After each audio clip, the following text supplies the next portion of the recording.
Dimension of critical velocity is, इसके critical velocity V C of a liquid flowing through a tube are express this. तो critical velocity को अपन ने क्या किया है, क्रिटिकल जो वेलोसिटी है v, इसको हमने रिप्रेजेंट किया है ईटा की पावर x, रो की पावर y एंड r की पावर z की फॉर्म में। अब where eta, rho and r क्या है, coefficient of viscosity of liquid, density of liquid and radius, तो x y z की वैल्यू पूछिए, सेम ही कॉन्सेप्ट है। तो वेलोसिटी चाहे जो उसकी डायमेंशन होती है मीटर पर सेकंड।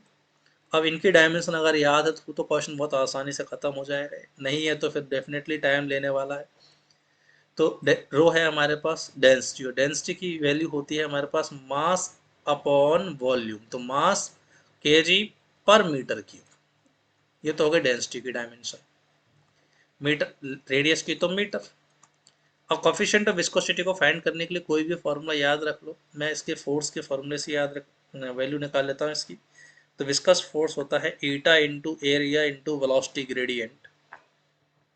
तो यहाँ से हमारे पास फोर्स की डायमेंशन तो क्या आ जाएगी हमारे पास, फोर्स की ईटा की अगर डायमेंशन निकालूं तो ये तो इसको लिख लेते हैं kilogram metre per second square. Eta की डायमेंशन फाइंड करनी है मीटर स्क्वायर, ऊपर dv is the change in velocity and y is the length, metre से मीटर खत्म, मीटर 1 मीटर से ये भी खत्म। तो ईटा की डायमेंशन आ गई हमारे पास kg मीटर इनवर्स, 1 सेकंड से 1 सेकंड भी कैंसिल तो सेकंड इनवर्स।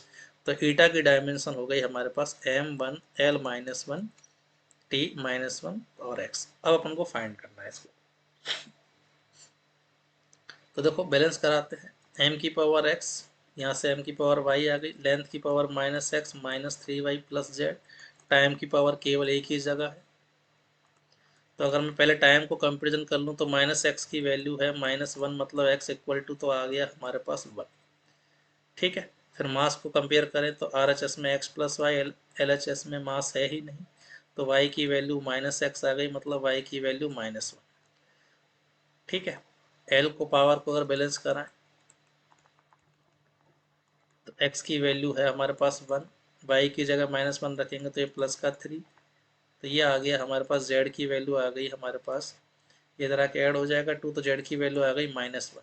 तो मैं कह सकता हूँ एक्स वाई जेड की वैल्यू है रेस्पेक्टिवली 1 -1 1 -1 -1। तो 1 -1 -1 25 का करेक्ट आंसर हो जाएगा हमारे पास ऑप्शन नंबर 2। ओके।